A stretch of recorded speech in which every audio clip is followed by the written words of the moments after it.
tratar un tema muy especial que tiene que ver con la cristología, el estudio de Cristo. Cristología, teología es el estudio de Cristo. Y es bueno que nosotros podamos ver el enfoque de diferentes perspectivas. Lo primero que quiero realizar, presten mucha atención a los textos que ustedes conocen y los han escuchado decenas de veces y algunos de ustedes centenas. Decenas de veces y algunos de ustedes centenas de veces. Pero está bueno colocarlos en el orden. Y el que no los escuchó, estos textos aprovecha anotarlos, ¿sí? Y referenciarlos con el tema que estamos dando, ¿sí? Con cada parte del desarrollo del estudio.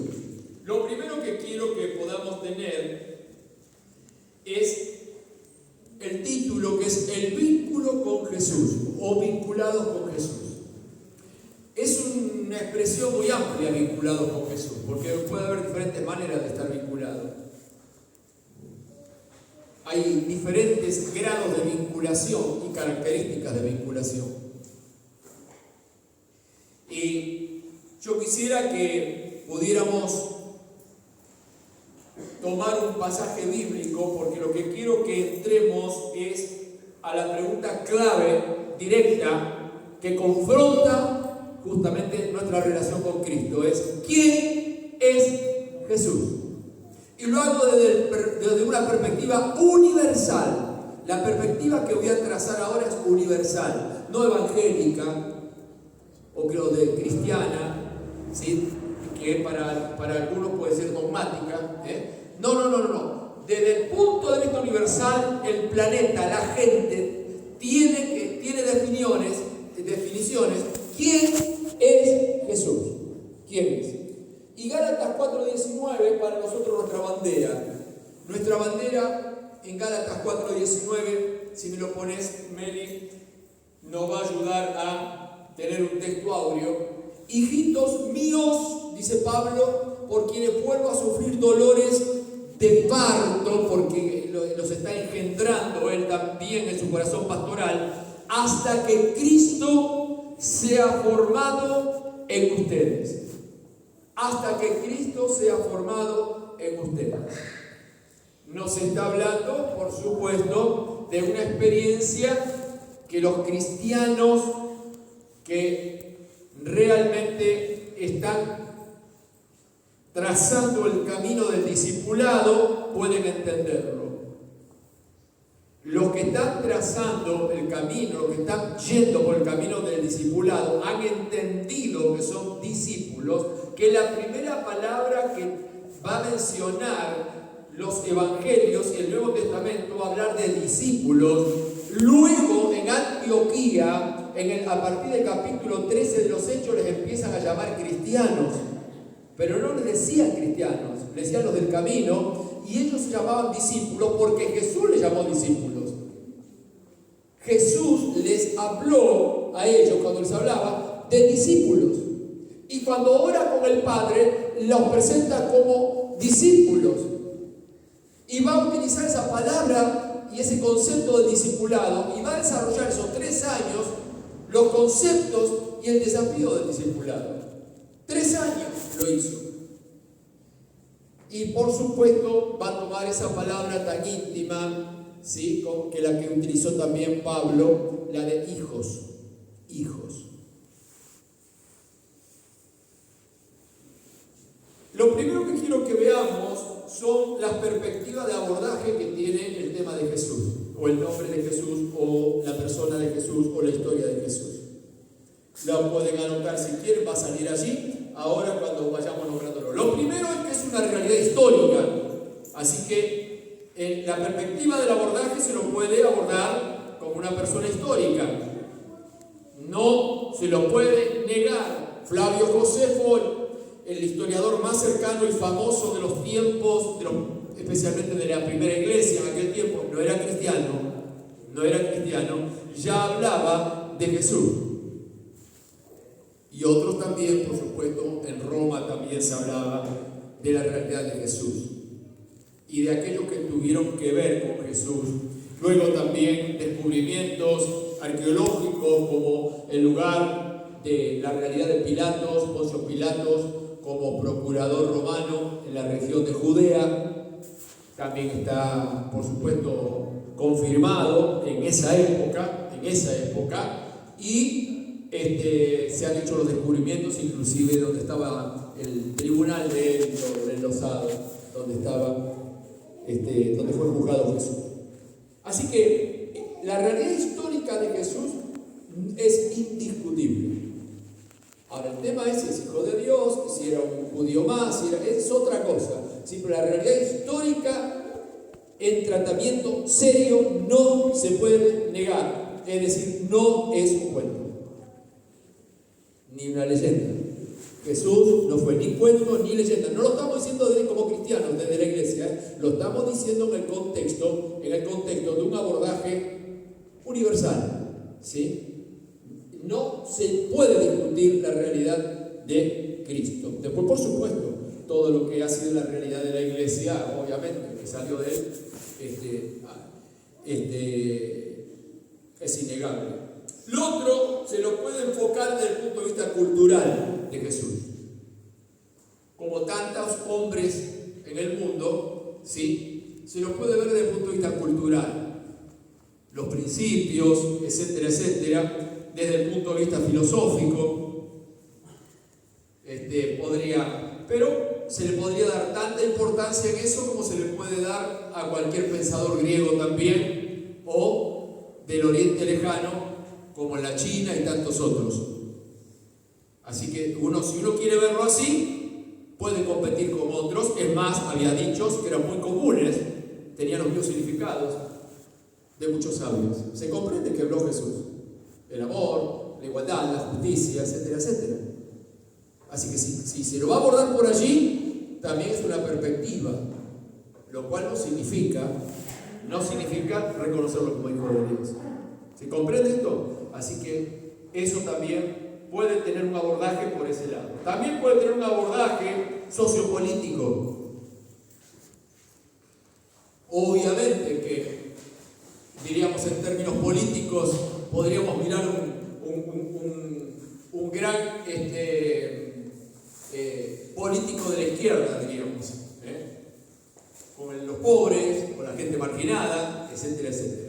Así que la izquierda tendría para levantar una gran bandera también allí, la gente de pensamiento de izquierda políticamente hablando, o en lo social, sin ninguna duda.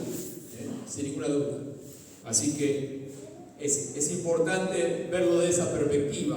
Él buscó a los pobres y andaba con los pobres y nació en un contexto pobre.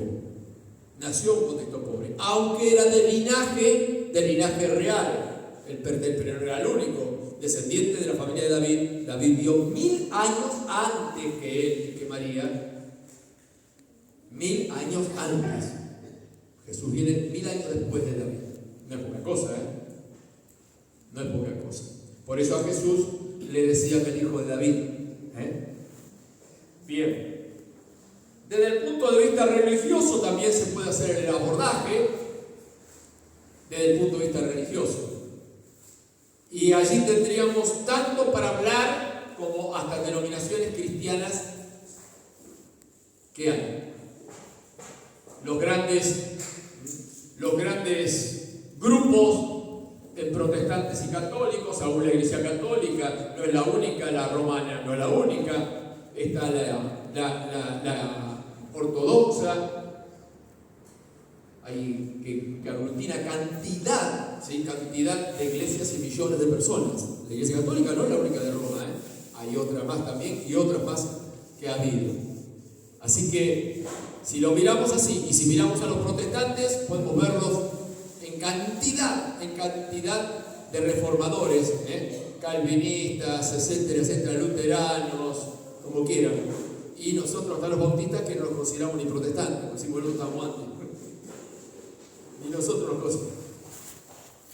Así que, y por allí las líneas carismáticas o pentecostales, que son nuevitas, son de 150 años a nosotros. Los pentecostales son nuevitos, nosotros los bautistas somos de siglos. El movimiento pentecostal nace en 1908, en Topeka, Kansas, con un avivamiento de George Palmer, que tiene una experiencia con el Espíritu Santo, y simultáneamente estaba ocurriendo en Chile y también estaba ocurriendo en la zona de la India, ocurrían avivamientos, ya estaba haciendo cosas. Así que religiosamente cada uno tiene lo suyo, y los adventistas van a decir una cosa y los testigos no van a decir otra, y todos creen en Cristo, pero le cambian otra cosa y no compartimos con ustedes tal cosa. ¿Qué hacen? Así que si desde el punto de vista religioso vas a encontrar todo tipo de fruta, si querés analizarlo desde ese punto de vista multireligioso. Multireligioso.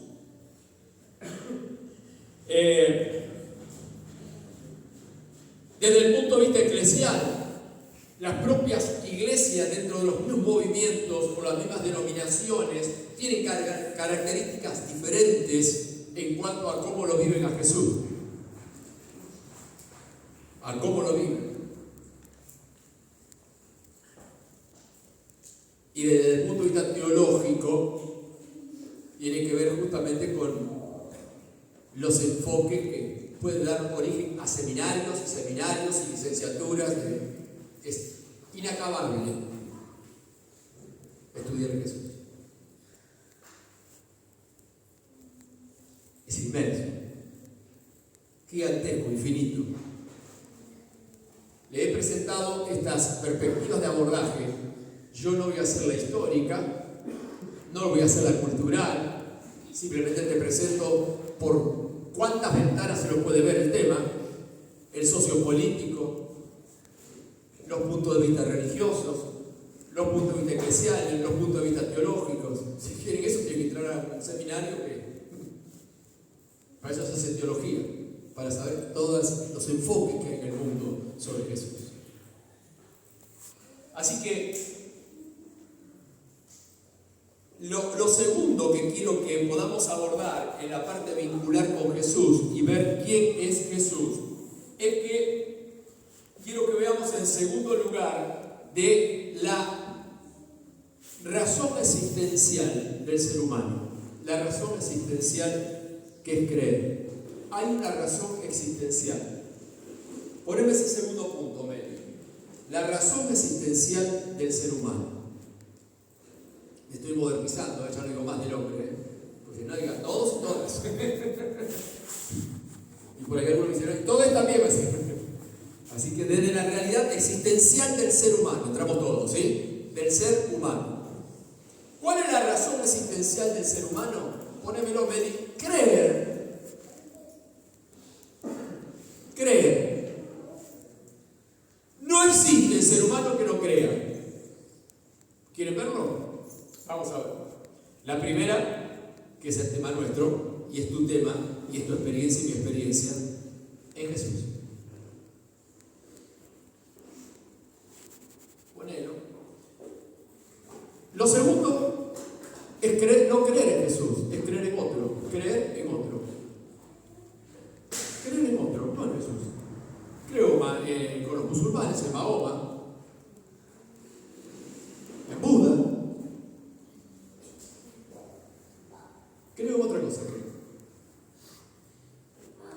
En los Umbanda, ellos tienen una manera, la madre tierra, etcétera, etcétera. Si miramos culturalmente las diferentes manifestaciones religiosas, vamos a encontrar que muchas veces los nativos, las antiguas culturas adoraban el sol, o sea, creían en el sol, que era Dios, o creían en la estrella, y creían en muchos dioses. Así que creer en otro o en otros, no en Jesús. No, yo tengo lo mío. ¿Se encontraron con eso?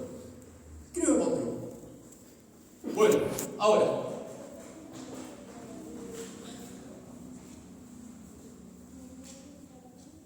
el otro punto es interesante. En uno mismo.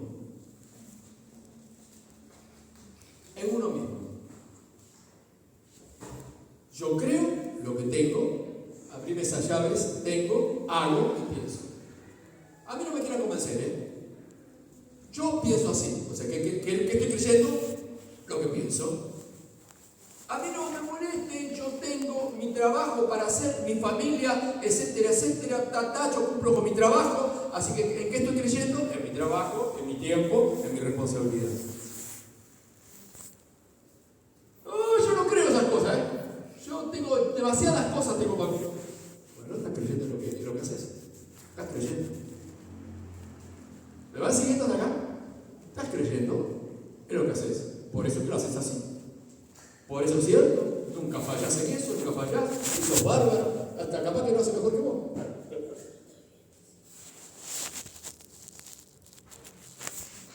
Así que, si yo no lo hago, nadie me ayuda. Así que creo lo que hago. Así que encontramos que el que cree en sí mismo, cree en uno mismo, aunque él diga, yo no creo en nada, es contradictorio. Cuando dice, yo no creo en nada, ya es contradictorio porque está creyendo en nada. Pues yo sé que es para volverse loco lo que le estoy diciendo. Pero ya al decir no creo en nada, ya estoy creyendo en nada. O sea, me cierro, cerré la puerta porque yo no creo nada. O sea, eso es lo que yo creo. Nada. Me cierro en eso. Su fe, su certeza y su convicción es eso, de que nadie lo va a cambiar. Entonces, volviendo al punto 2, la razón de una persona cuando existe, la razón existencial del ser humano, ¿cuál es? ¿Cuál es? Creer. Aunque sea en sí mismo, aunque no sea en nada. No se puede existir sin creer. Aún con depresión, el suicida cree que, listo, él cree eso. Él se tiene que matar. Tenemos que entender esto porque cuando evangelizás, estás trabajando contra huestes de maldad que ocupan el cerebro y los pensamientos y le cierra la puerta a la persona para no creer lo que tiene que creer. Porque creer, cree. Pero cree en sí mismo. A mí no me obliguen, a mí no. Está creyendo en sí mismo. Así que esto es lo que nos enfrentamos. ¿Sí? Cuando la persona dice no creo en nada, sí que crees.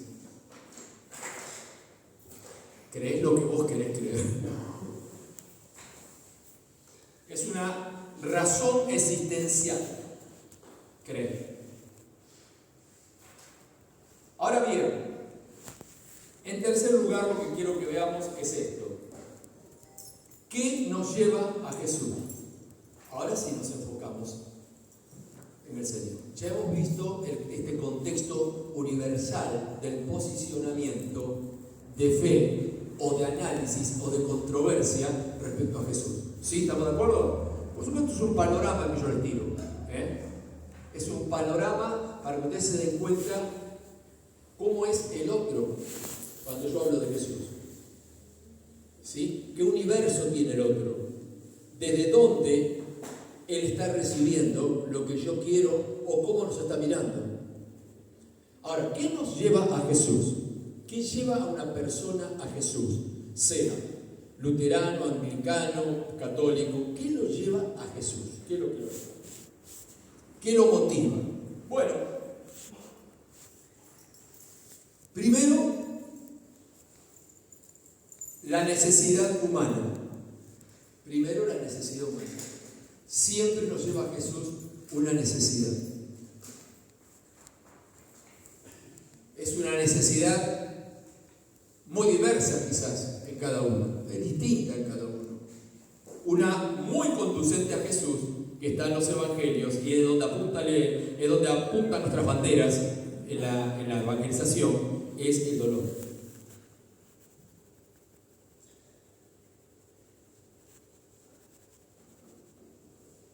El dolor busca alivio. No significa que la persona, que todos los que tienen dolor reciben a Cristo, pero es un camino muy abierto. Cuando la persona está dolorida, cuando está enferma, cuando está dolorida por un dolor, un fracaso en la vida, está muy cerca. Por eso nosotros siempre nos motivamos nosotros a llevar la palabra a esa gente. indicador. El dolor es un indicador para que vayan los médicos. ¿Quiénes son los médicos? Nosotros. ¿Se comprende esto? Nosotros somos los que vamos ahí con el maletín. Nosotros le podemos hacer la receta, porque está con dolor. Entonces, no significa de que es la seguridad de que la persona se salve.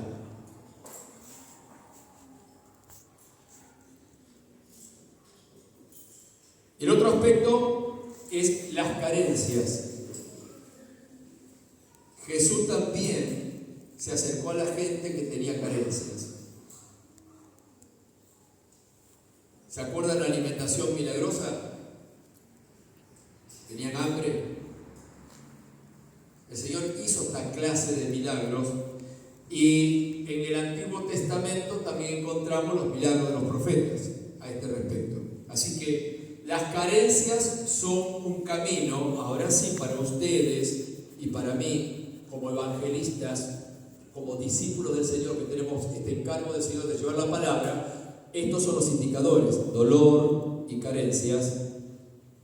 Diríamos, sin querer justamente pasar por alto el dolor de la gente, pero por ahí podríamos ir: a mi fuego me llamaron.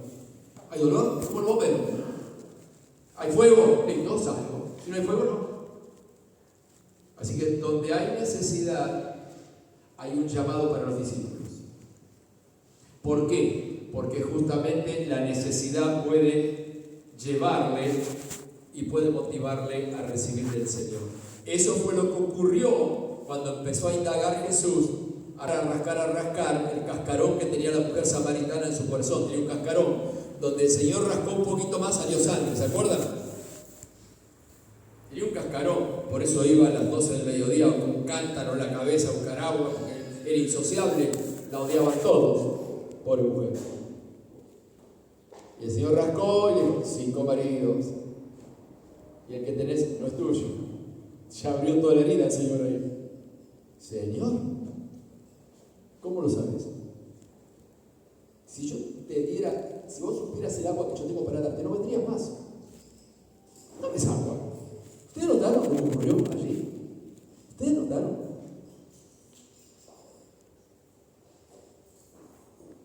El tema fue el agua, pero le despertó la sequedad que tenía en su alma esa mujer, la carga, y se trajo todo el pueblo. La insociable se convirtió en la evangelista. Así que encontramos de que las carencias son un camino que nos motiva hacia Jesús. Y acá está el tema principal que voy a colocar ahora, pero que no siempre aparece en primera instancia de diagnóstico, no siempre, pero que es común en todos los seres humanos, este problema: la culpa. La culpa la tienen todos los seres humanos, aun cuando no la reconozcan, sabe que es así. Mirándose al espejo sabe que es la verdad, porque por eso tiene una conciencia. La culpa, de las que es consciente, más las que es inconsciente. Imagínense, la culpa. La culpa motiva justamente a ir a Jesús.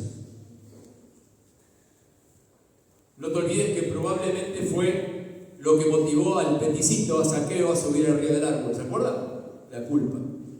Porque si iba a tu casa y vos no tenías para pagarle el impuesto que iba para los romanos, no iba al templo, iba para los romanos, y encima te cobraba más y te hacía millonario. Pero si vos no tenías para pagarle, te sacaban tus hijos, iban de esclavo y nunca más los veías. Los llevaban al Imperio Romano como esclavos.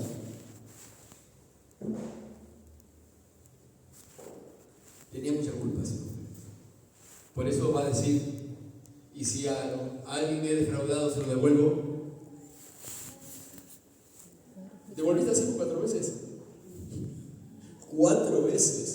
¿Entendés el peso de la culpa? Lo quiere solucionar. Lo quiere solucionar. 4 veces. Y no creo que hubiera inflación como ahora. Impresionante. La culpa es un camino que motiva hacia el Señor. Lo otro es los anhelos. Los anhelos también también nos llevan a Jesús, los anhelos. Tenemos anhelos, proyectos, y nos llevan a Jesús. Recuerden que aún la madre de los discípulos decía: Señor, tengo un anhelo que mi hijo, tu reino, se sienta a la izquierda y a la derecha. ¿Se acuerdan? Como todo esta mujer. Los dos hijos, uno a la izquierda y otro a la derecha. Se armó una bronca entre los discípulos porque viste que todo se sabe, ¿o no? Todo se sabe. Y el Señor le abrió el manual y le dijo: ¿te acuerdas, no? El que quiera ser el primero tendrá que ser el último. Y va a tener que servir. ¿Qué tiene que hacer? Tiene que venir, limpiar el templo, los vidrios, servir el té, etcétera, etcétera. No lo dije yo, perdón. Eso lo dijo Jesús. Es el manual de él. Es así.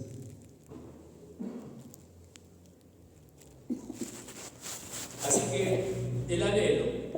Otra cosa que lleva a Jesús es la trascendencia. Nuestro espíritu hace cosquillas, seas budista, macumbero, lo que sea.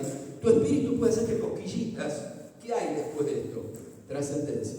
Y si hay algo por allí, aunque le tenga que hacer ofrenda a la Madre Tierra, a la Pachamama, yo quiero estar bien porque quiero ir. Yo no soy de juzgar, Yo analizo y veo la necesidad humana. Quiere cumplir, quiere hacerlo. El diablo le ha engañado, le ha mostrado otro camino. Obviamente que la tierra lo que te va a dar es el sepulcro. Pero hay necesidad de trascendencia. Esto fue lo que trajo a un hombre principal en la carrera religiosa, que era un alto sumo sacerdote, teólogo, llamado Nicodemo. Maestro, yo te estuve mirando, a veces lo comento con algunos de los sacerdotes también, medio de incógnito, que no lo hacemos muy popular, pero te vemos y te hemos escuchado, y aparte me han dicho de que hablas mucho del tema de la vida eterna. Vos sabés que yo soy un especialista con la ley de Moisés, y ¿cómo hago para entrar ahí arriba? ¿Se acuerdan? ¿Cómo hago? Seguramente era mayor, un hombre mayor, Nicodemo. ¿Cómo hago para entrar allí arriba? Y bueno, todos nos acordamos, ¿no? Tenés que nacer de nuevo. Y se convirtió en un discípulo de Jesús, porque después fue él a Pilato junto con José de Arimatea a pedir el cuerpo, cuando todo el mundo se hizo. Nadie quería aparecer ahí pegado porque te levantaban otra cruz. Los discípulos se fueron todos, de lejos miraban todos. Pero José de Arimatea y Nicodemo se presentaron ante Pilato y dijeron: queremos el cuerpo de Jesús. Había que jugarse. Eran los discípulos que tenía Jesús también. No hicieron las grandes caminatas con él, pero fueron claves. Así que esto también nos lleva y nos motiva a ir a Jesús, la trascendencia. El hecho de trascender hacia la vida eterna, ¿sí? La paz, ¿sí? Todas estas cosas. Otra cosa que nos motiva a ir a Jesús es el conocimiento. El querer saber más. Hay gente que le gusta estudiar y sigue estudiando y está muy bien, pero a veces solamente para estudiar, para saber. El conocimiento nos motiva a ir a Jesús.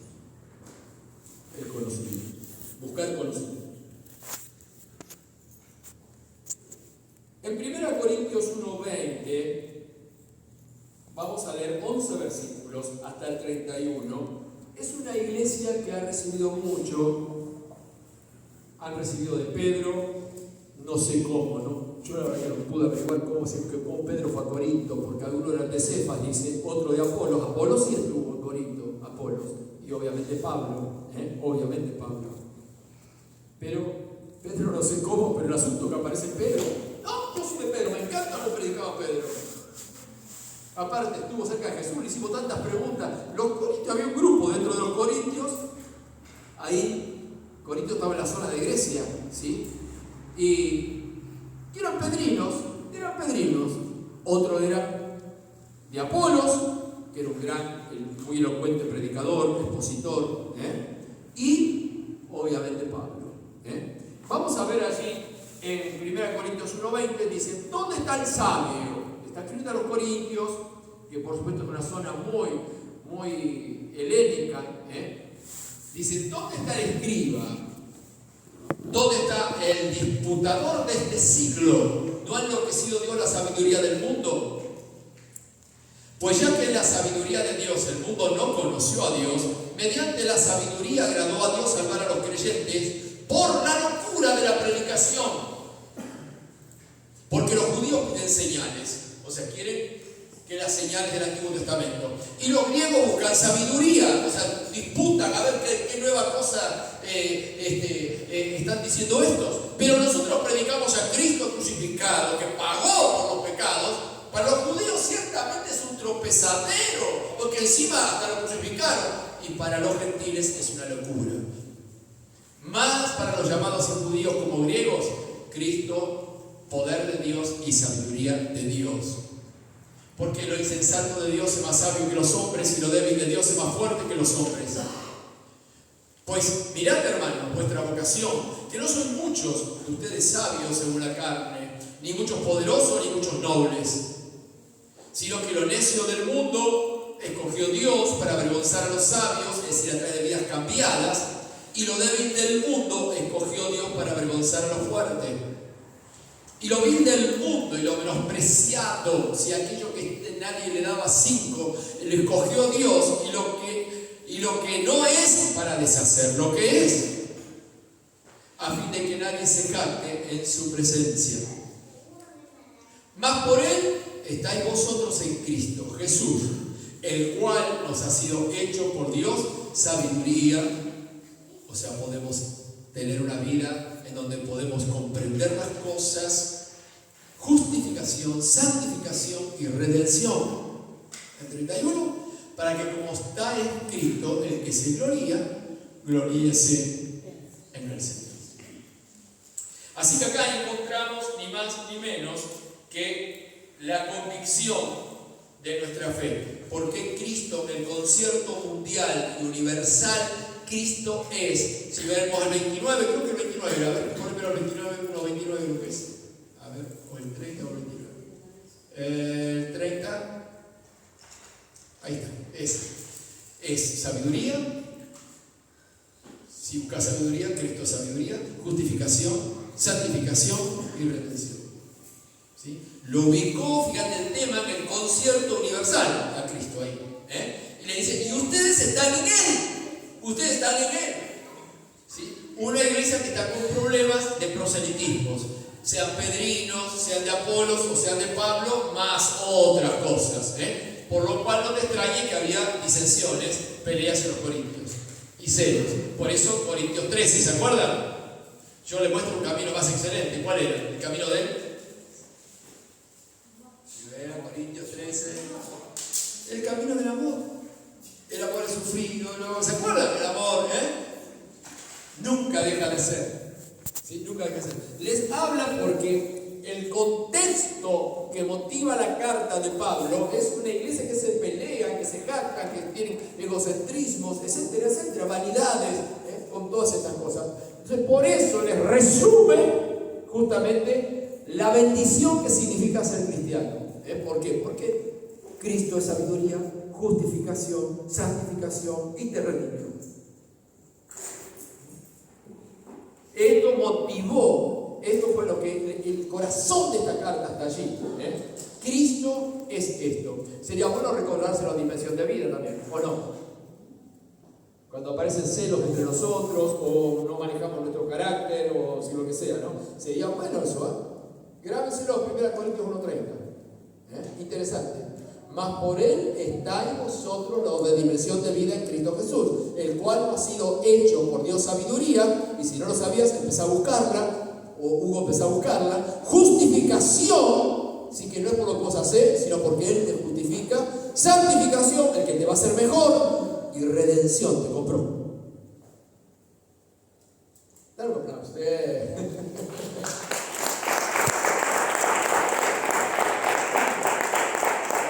Es un texto para ponerle la puerta, ¿no? La verdad, es para ponerle la puerta, para cuando entro, ¿no? Para saber quién es Jesús para nosotros.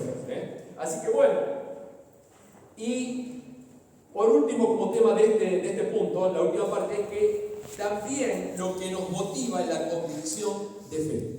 Convicción de fe. ¿Sí? En Hebreos 11:1, ustedes recuerden que la fe es la certeza de lo que se espera, la convicción que no se ve.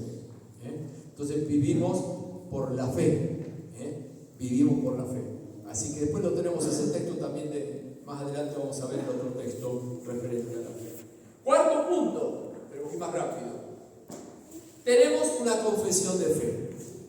Así que estamos vinculados no solamente por la necesidad humana, estamos vinculados porque mi dolor, en el caso personal mío, me estaba ahogando, me estaba muriendo, otro de ustedes de otra manera, diferentes cosas. Otro vino por curiosidad, no me pasaba nada, pero yo quería saber. Otro vino con diferentes cosas, otro buscaba trascendencia, no tenía paz, yo quería porque no podía, venían sueños horribles y si me moría no sabía dónde iba. Bueno, perfecto, escuchaste un mensaje y ahí se te abrió el cielo, gloria a Dios. Así que acordate, la necesidad humana nos lleva a Dios y nos motiva a Dios. Ahora bien, en cuarto lugar tenemos una confesión de fe. Estamos vinculados con Jesús porque estamos vinculados porque tenemos una confesión de fe. La primera que se basa es de que tenemos la realidad del pecado. Nuestra confesión de fe encuentra la razón en el pecado. Por el pecado es que nosotros vamos a la fe. Por el pecado. Primera Juan 5:9. Primera Juan 5:19, perdón, 5:19. Sabemos que somos de Dios y el mundo entero está bajo el maligno. Ahí está. Fuimos sacados del mundo. A mí me encanta cantar Sublime Gracia, porque está en un contexto de pecado eso. Sublime gracia que a un infeliz o a un pecador, como lo quieran traducir, salvó. Fui ciego, mas ahora veo al Señor. Fui ciego. ¡Qué maravilla! Y esto no significa competir con una novela de la vida de cada uno, de que a ver quién fue más delincuente que el otro. No. Porque el mundo entero, vos también estabas bajo pecado, yo también. Así que es la parte clave para bautizar a una persona. La bautizamos si reconoce que fue pecador. Que tenemos todo un trabajito para hacerlo con chicos que se quieren bautizar. La conciencia del pecado. Al nivel de él, por supuesto, al nivel de él. Porque a veces entendemos el pecado desde el punto de vista de impactos sociales negativos, cosas horrorosas, pero no, nosotros tenemos la realidad del pecado, ¿sí? Así que, qué maravilla saber de que nosotros somos del Señor y eso es lo que nos genera la fe. Nuestra confesión de fe es esa. Hay otra cosa más que tiene nuestra confesión de fe y es la universalidad del pecado, ¿sí? O sea que no escapa a nadie. Romanos 3:23 lo sabemos de memoria, Romanos 3:23, ¿sí? Por cuando todos pecaron. Entonces yo no puedo decir no, a lo sumo no me di cuenta en qué. Pero la Biblia no puede equivocarse. Entonces si dice eso es porque a mí me falta luz y no veo todavía la basura dentro. O sea, no lo estoy viendo. Más grave todavía, tengo que procurar ver que sí, que eso que no pensaba que no era así. Entonces, cuidado, porque es muy difícil reconocerse a sí mismo, ¿sí? Cuando uno no ha sido un delincuente o un drogadicto. Es difícil. Cuidado con la autoaprobación. ¿Por qué? Porque dice, por cuanto todos pecaron, y vos no estás en el planeta Marte, ni Júpiter, ni Saturno, mucho menos en el cielo, estás en la tierra, y aquí en la tierra, por cuanto todos pecaron, están destituidos, así fuerte, para Hugo, para vos, hasta que recibimos al Señor. Todos pecamos. Así que la universalidad del pecado. Muy bien, punto C allí. Ahora vamos a otro tema. Tenemos una confesión de fe por la expiación, por la expiación. La expiación que Cristo pagó por nosotros en nuestra confesión de fe, nos vuelve fuertes en esto, estamos siempre frescos en el Espíritu. Cuando nosotros sabemos que Cristo pagó por mí, lo tengo claro y puedo darme cuenta que todo es bendición, todo es don, todo es prestado, y como dice una canción que dice que todo vuelve a ti, ¿no? De vuelta, ¿no? Es prestado. Donde lo tenemos un poquitito más, un tiempito, ya chao, ¿viste? Ya se pone viejo, ya está, o ya no te entra en el cuerpo.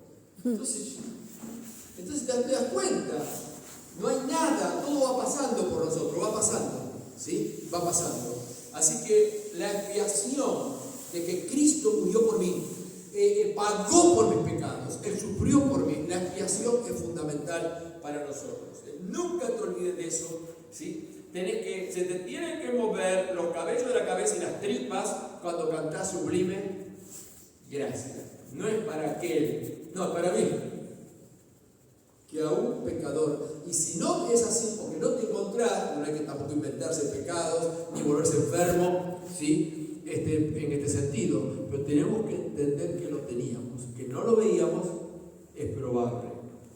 Muy bien, tenemos una confesión de fe que nos muestra el camino, y claro, tengo que ir a Romanos 14:6. En la expiación, si quieren colocar Romanos 5:8 en la expiación, Romanos 5:8, más Dios muestra su amor para con nosotros en que siendo aún pecadores, Cristo murió por nosotros.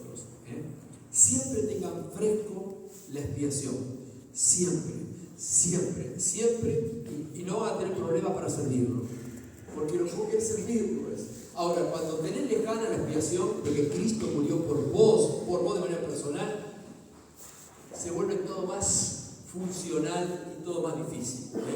Pero cuando está fresca, porque al que te salva, nunca te olvidas de decirle gracias. Se lo decís a alguien que te hace un favor en la calle, cuanto más al Señor. ¿Sí? Gracias. Así que qué importante es esto. Bueno, Romanos 5:8 en la expiación. El camino, Juan 14:6, también lo saben de memoria. ¿Se acuerdan Juan 14:6? Pero Cristo Jesús dijo, yo soy el camino, yo soy el camino, la verdad y la vida. Nadie viene al Padre si no es por mí. Así que esta es nuestra confesión de fe también, por el camino. Nuestra confesión de fe también es el poder. Es el poder. Filipenses 4:13. ¿Quién lo dice? Fue en Cristo que me fortalece. Poder. Todo lo puedo. Fuertísimo, se saltan los botones de la camisa, Todo lo puedo, muy fuerte, Calma, no fanfarronees, que se te va la carne ya. Todo lo puedo en Cristo. Tremendo. Es tremenda esa palabra. Todo lo puedo en Cristo. Cuidado con la expectativa personal del que lo puedo. ¿En qué quiero poder? ¿En qué? Porque hasta puedo decir ese texto muriéndome y ya yéndome, y aún con dolores, pero todo lo puedo en Cristo. O sea, puedo sobrellevar mi dolor, puedo partir, etcétera. Todo lo puedo en Cristo. No todo pasa por, miren los bíceps, miren qué bíceps. No pasa por ahí, No pasa por el Superman, pasa por una capacidad de hacer. ¿Sí? En cualquier circunstancia, todo lo puedo en Cristo que me fortalece. Son versículos que ustedes los tienen. Y forma parte de nuestra confesión de fe. Otra parte de nuestra confesión de fe es la eternidad. Es la eternidad. Y me gustaría que pongamos Romanos 10:13. Ponelo, Meli.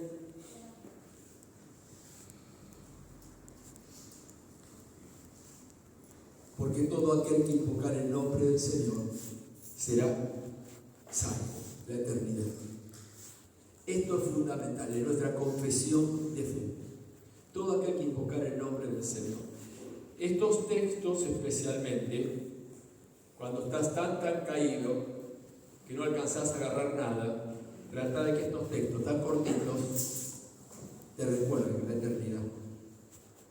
¿Sí? Porque todo aquel que invocar, estoy invocando tu nombre, Señor, sálvame. ¿Sí? Como dijo Pedro, ¿no? ¿Se acuerdan Pedro cuando empezó a caminar por el agua y después miró la tormenta? Y nosotros nos pasa lo mismo. A veces miramos la tormenta también, ¿no? Damos 2 o 3 pasos por el Señor y después miramos la tormenta y nos empezamos a hundir. Y qué resbalada. Y nos damos cuenta, le pifiamos, se nos suelta la cadena, ¿o no? ¿Sí? Y ahí le decimos, Señor, sálvame. A veces a los gritos y a veces de adentro, ¿no? Señor, sálvame, levantame de nuevo. Señor, sálvame. Así que Romanos 10:13, ténganlo siempre, porque lo van a necesitar. Lo vamos a necesitar más de una vez. El que invocar el nombre, siempre pensamos que para uno nuevo que vino, que no conoce al Señor. No, es para nosotros eso. Porque todo aquel que invocar el nombre del Señor será salvado. ¿Sí? Amén. Será salvado. Bien. Por supuesto son textos evangelísticos. Muy bien. El quinto enfoque es que tenemos un nombre por sobre todo nombre. Estamos vinculados con Jesús por un nombre que sobre todo nombre. Vamos a analizarlo, vamos a ir desde el comienzo. El nombre de Jesús, Mateo 1:21. Lo saben de memoria, casi ustedes, por pasar por ese pasaje. Y dará a luz un hijo y llamará su nombre Jesús. ¿Por qué le pone Jesús? Porque Él salvará a su pueblo de sus pecados. Es decir, su nombre significa el que salva, Salvador. Así que su nombre, Jesús o Yeshua, es el que salva. El otro aspecto para resaltar de que está con el nombre sobre todo nombre es Hechos 4:12. Es un nombre único. ¿Alguien lo quiere leer? Hechos 4:12. Y en ningún otro hay salvación, porque no hay otro nombre bajo el cielo dado a los hombres en que podamos ser salvos. Bien, estamos vinculados a Jesús en este nombre. Estamos vinculados a Jesús. Acuérdense que Él dijo, los tomaré a mí mismo, ¿sí? Para que donde yo estoy, ustedes estén. Pero, mirá, ya consigue la historia, pero mientras ustedes tarden en llegar, mientras tanto, aquí yo estoy todos los días con ustedes hasta el fin. Es decir, te acompaña acá y te espera allá. Allá preparó un lugar. Si los tomaré a mí mismo para que donde yo estoy, ustedes puedan estar. Pero mientras caminas en la tierra, yo los dejo solo. Dale un aplauso. Parece los chiquitos de jardín, ¿no? Que los llevan. Qué bárbaro. Impresionante. Así que alguien diría, el que no tiene la convicción de fe es muy novelesco esto. Muy novelesco, es una novela, realmente, en todo sentido. Así que, pero es una realidad. Así que qué maravilla. El otro aspecto es que el nombre que sobre todo nombre es Señor y Cristo. Quiero que veamos la primera predicación en Pentecostés. En Hechos 2:36, a ver quién lo quiere leer, o lo vemos aquí en pantalla. Sepa pues ciertísimamente toda la casa de Israel que hasta Jesús, a quien ustedes crucificaron, Dios le ha hecho Señor, es decir, dueño de todo y Mesías, el ungido. ¿Sí? Dios lo constituyó, Dios lo constituyó. Impresionante, esto fue cerquita, nomás a 50 días, 40 días después de la crucifixión. Impresionante fue. Bueno, y la manera en que, con la convicción con que se planta lleno del Espíritu Santo para declarar esta palabra que es acusadora también, a quien ustedes crucificaron. Impresionante, Cualquiera diría, Cristo se terminó ahí porque ahí los matan ahí. A quien ustedes crucificaron, Dios le ha hecho Señor y Cristo. Pero claro, habían estado orando, un gran estruendo, hablaban otros idiomas, todo el mundo miraba atónito, y estos, nadie les quería tocar un pelo. Tiraban fuego, nadie se les iba a acercar. Bien, Señor y Cristo. Otro punto importante es que es el verdadero Dios y la vida eterna, y ahí en 1 Juan 1:20, Juan lo va a decir en la primera carta. ¿Cómo vamos a poner? Sabemos que estamos en el verdadero Dios, porque la vida fue manifestada y la hemos visto y testificamos y les anunciamos la vida eterna, la cual estaba con el Padre y se nos manifestó en Cristo.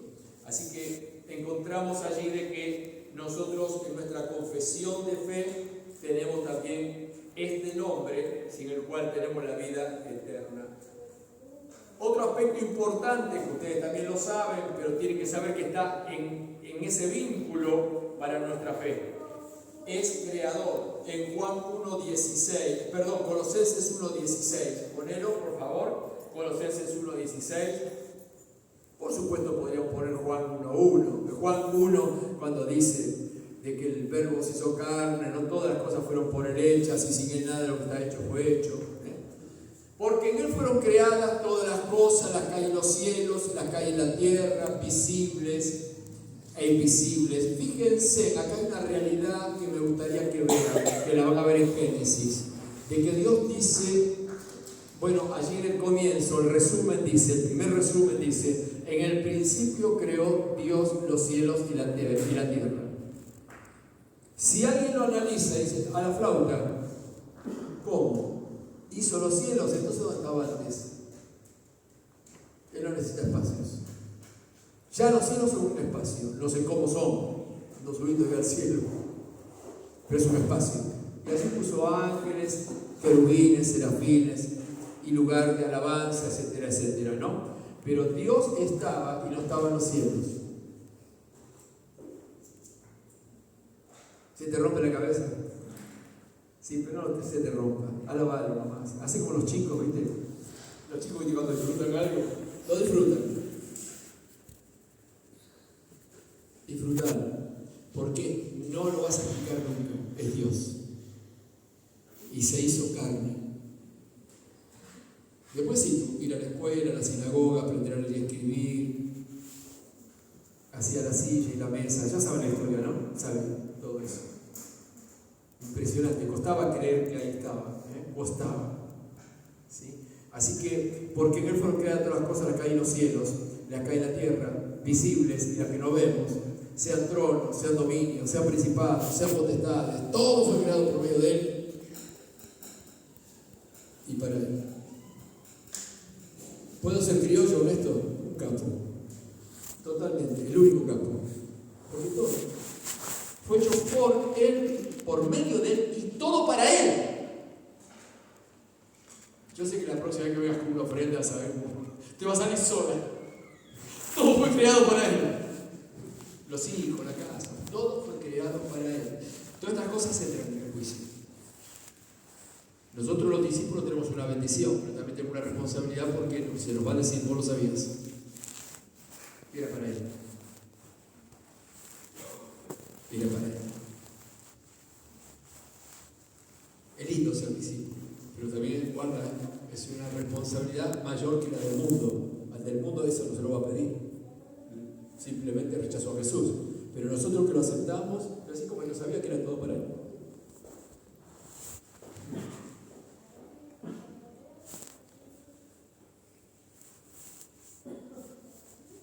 Y el otro aspecto es que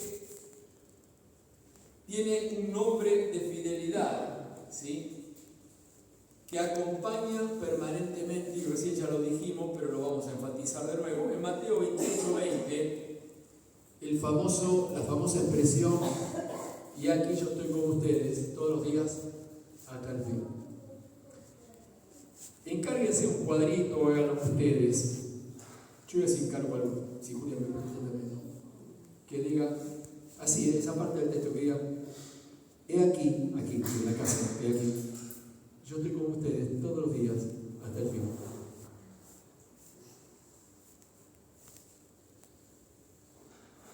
¿Puede ser que esté faltando también en casa eso?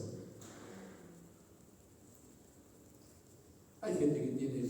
Y si no, agarramos el papelito y hacelo vos, ¿viste? Hacelo. Pero por allí querés conseguírtelo, ¿viste? Alguno que anda bien, hacelo. Y aquí yo estoy con ustedes todos los días hasta el fin. Está buenísimo. Capaz que la casa está llena de familiares, o alguna vez te toca estar solo y no hay nadie y la casa es demasiado grande. Te das cuenta de que no estamos solos. Y aquí yo estoy con ustedes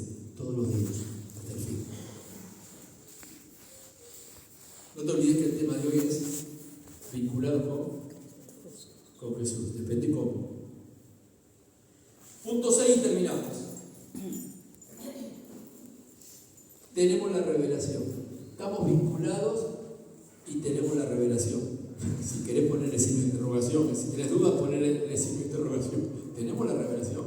Porque también puedo tener un Cristo histórico, un Cristo religioso. Pero los discípulos tenemos la oportunidad de tener la revelación. Judas no la tuvo, no pudo tenerla Judas. Y tantos otros. Por eso Jesús siempre, para asegurarse de que puedan tener la revelación, que tengan esa pantalla LED adentro, les decía, los que tienen oídos para oír, oigan, porque ahora va a entrar la pantalla LED. ¿Sí? Ahora va a entrar. Los que tienen oídos, porque no cualquiera va a tener revelación, los que tienen oídos para oír, oigan. Y va a aclarar cuál va a ser el canal. El canal es este, lo que el Espíritu dice. Él siempre hablaba de esto. Y a los demás por parábolas. ¿Se acuerdan? El estilo, por parábolas. Para ver si, comparando la ovejita, comparando la moneda perdida, a ver si por allí agarraban, se iban pensando en la casa, discutiendo sobre el tema, y después se daban cuenta cuál era el tesoro. ¿Cuál era el tesoro? Por eso las parábolas eran para ellos, para la gente que no conocía, que todavía no habían tenido revelación. La revelación nos habla de la fe para vivir, especialmente.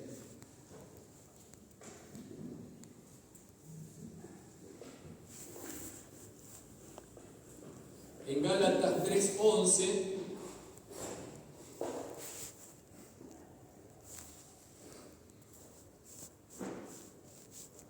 dice algo interesante en la segunda parte, pero lo leemos todo para contextualizarlo. Dice, y que por la ley, por la religión, por el conocimiento solo, por saber de Jesús, inclusive hasta por venir a la iglesia, que es importante, todas estas cosas, ninguno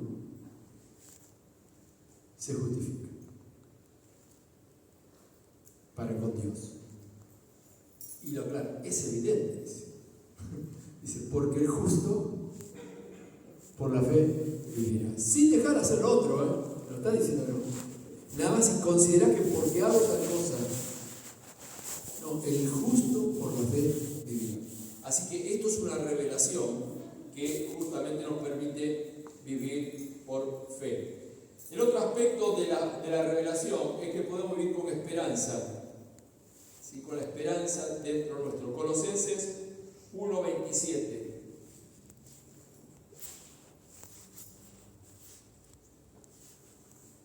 A quienes Dios quiso dar a conocer las riquezas de la gloria de este misterio entre los gentiles, y aquí está la revelación, que es Cristo dentro de tus pensamientos, dentro de tu corazón, recorriendo los riñones, el hígado, las uñas, los cabellos de tu cabeza y el juanete, que es Cristo en vos, la esperanza de gloria.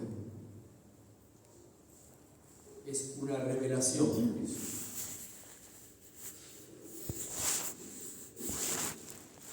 ¿Cómo nos vinculamos con Jesús? El abordaje puede ser múltiple, el mundo lo tiene porque es una realidad histórica, ¿sí?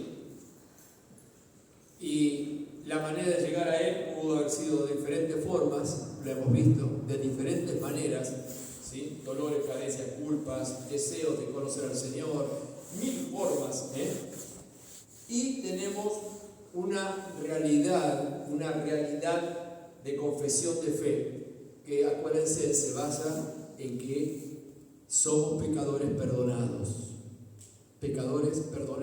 y calificados como santos, ahora santos, apartados para el Señor, ahora santos. Yo sé que es mucho título para tu vida y para mi vida, nos cuesta asumirlo, pero la Biblia dice que somos santos, apartados para Él, apartados, y de que nos ha dado un camino, que ha derramado sobre nosotros su poder, al punto tal que es un poder total, todo lo puedo en Cristo que nos fortalece, ¿sí? Y que nos lleva a una dimensión de la eternidad que trasciende mucho más allá de esta vida y de esta tierra. Y que el nombre de Jesús es único y que es dueño de todo y es Mesías prometido que vino y está con nosotros. Es el verdadero Dios, el Creador, y es el que nos acompaña permanentemente. He aquí yo estoy con ustedes. Acordate el cartelito de ese texto. He aquí yo estoy con ustedes, ahí en tu casa, ahí calle 8 tanto, no sé cuánto, el número tanto. He aquí yo estoy con ustedes todos los días hasta el fin. Tenemos una revelación que es permanente por medio de la fe, que nos lleva a vivir justamente la vida cotidiana y a tener esa trascendencia en el Señor, y que se va desarrollando con la esperanza que está en nosotros, que la pone el Espíritu Santo, que la pone el Señor, ¿sí? Y que nos va dando esa revelación cada día. Segunda Timoteo 1:12, y nos vamos a casa con algo tan grande. Segunda Timoteo. Por lo cual asimismo pasó lo que estoy pasando ahora, no sé lo que estás pasando, pero no me avergüenzo, porque yo sé quién me he creído. Lo que pedías oración por tu esposo hoy, y sí. Por lo cual padezco, y cada una de las oraciones que hicimos, etcétera, etcétera, y lo de Camila y sus cosas, lo que sea, a veces son cosas gravísimas y otras no son tan graves, pero lo que tengamos que vivir, la realidad que tengamos que vivir, por esto mismo atravesamos esto. Pero no te avergüences, porque yo sé quién he creído y estoy seguro que es poderoso, pase lo que pase, solucione mis problemas los médicos o no, venga ese dinero que necesito o ese trabajo o no, Él es poderoso para guardar mi depósito.